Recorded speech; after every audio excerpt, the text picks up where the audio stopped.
MF dan MR pelaku pembacokan terhadap korbannya yang mengalami luka serius di Jalan Pekapuran, Kelurahan Tanah Seral, Kecamatan Tambora. Pada minggu lalu berhasil ditangkap petugas unit reskrim Polsek Tambora. Menurut keterangan Kapolsek Tambora Kompol Putra Pratama, saat ditemui Rabu pagi para pelaku berhasil ditangkap pada Senin sore di dua lokasi berbeda. Lebih lanjut, Putra menambahkan aksi penyerangan para pelaku ini bermula saat para anggota geng motor yang mengatasnamakan Luar Batang Official ini melakukan konvoi di kawasan Tambora dengan menggunakan 2 unit sepeda motor berboncengan dengan membawa senjata tajam pada Minggu dini hari. Saat tiba di lokasi kejadian, rombongan ini melakukan penyerangan kepada warga sekitar yang sedang nongkrong dengan menggunakan senjata tajam.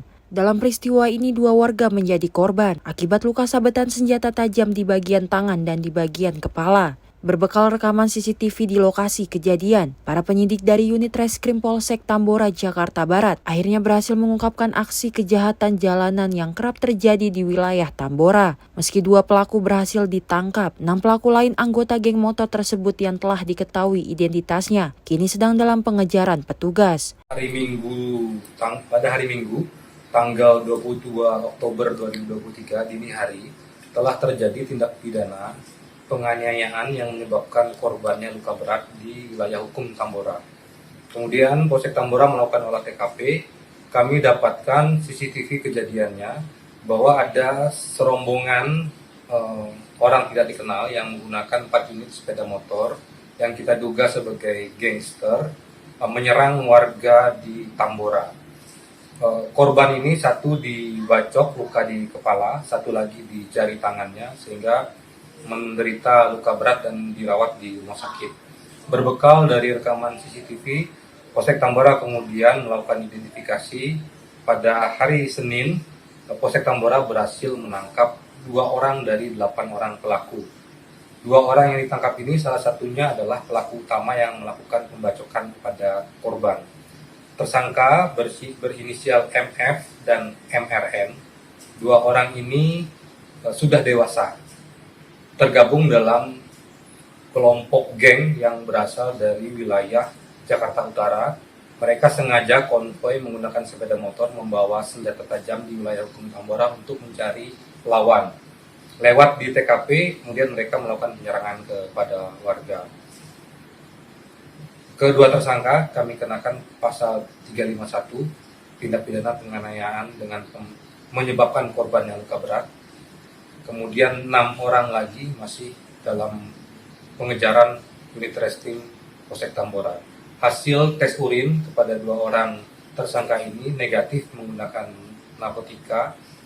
Berdasarkan pengakuan para tersangka, motifnya hanya iseng mencari lawan, kemudian melakukan konvoi di Minggu dini hari. Di wilayah hukum Tambora, titik kerawanan terjadinya kejadian seperti ini memang di malam minggu hingga minggu dini hari, sehingga kami Polsek Tambora akan meningkatkan upaya preventif dengan melakukan patroli dan mengajak juga masyarakat untuk aktif membantu memberikan informasi apabila ada rombongan konvoi anak-anak ataupun dewasa ataupun geng motor yang masuk ke wilayah hukum Polsek Tambora, sehingga kami bisa bergerak cepat untuk melakukan penangkapan sebelum ada korban seperti kejadian di kali ini. Pak Kapolsek, sejauh mana sih peran CCTV dalam melakukan pengungkapan kejahatan jalanan ini, Pak?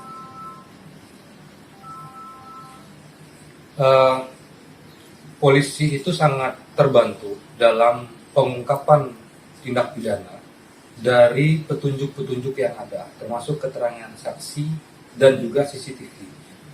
Berdasarkan beberapa kejadian yang sudah diungkap oleh Polsek Tambora selalu diawali dengan proses identifikasi pelaku yang kita dapatkan dari petunjuk yang ada di CCTV. Karena saksi biasanya lupa ciri-ciri pelaku, tidak ingat bagaimana rupa pelaku, tapi CCTV itu sangat membantu. Hanya saja memang banyak CCTV yang resolusinya rendah, sehingga perlu ekstra dari penyidik polisi untuk bisa mengidentifikasi para pelaku berdasarkan CCTV yang resolusinya rendah tadi. Nah, beruntungnya kami di Tambora banyak CCTV yang baik milik pribadi ataupun milik pemerintah setempat ataupun dari pengurus RT RW, sehingga banyak kejahatan di Tambora itu yang bisa kita ungkap dari rekaman CCTV yang milik pengurus RT dan RW setempat. Termasuk beberapa video-video CCTV yang viral sudah di media sosial ya Pak? Mau viral atau tidak viral itu kita akan upayakan. Memang tidak semua tindak pidana itu bisa diungkap oleh kami level Polsek. Kami selalu berupaya yang terbaik meskipun keterbatasan jumlah personil, tapi tidak menjadi alasan kita untuk melakukan pengungkapan kejahatan. Untuk itu, sebelum kejahatan terjadi, kita lebih mengutamakan upaya pencegahan atau preventif dan preemptif penangkalannya.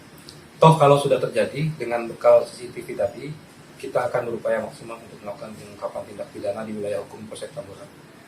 Pak, untuk sebulan terakhir sudah berapa kasus kejahatan yang terekam CCTV dan sudah terungkap? Datanya tidak ada di saya. Pak, apakah yang sudah rekaman CCTV yang viral itu keungkap itu ketika ada laporan atau memang gimana Pak? Atau inisiatif pihak kepolisian sendiri Pak yang melakukannya Pak? Khusus CCTV yang diviralkan di media sosial, untuk beberapa tindak pidana tertentu tetap kita harus mencari korbannya terlebih dahulu sebagai pelapor ataupun petunjuk lain untuk bisa kita mengungkap ke pelakunya. Jadi tetap harus mencari korbannya Pak? Ya, berawal kan dari kalau olah TKP itu ada induktif dan deduktif.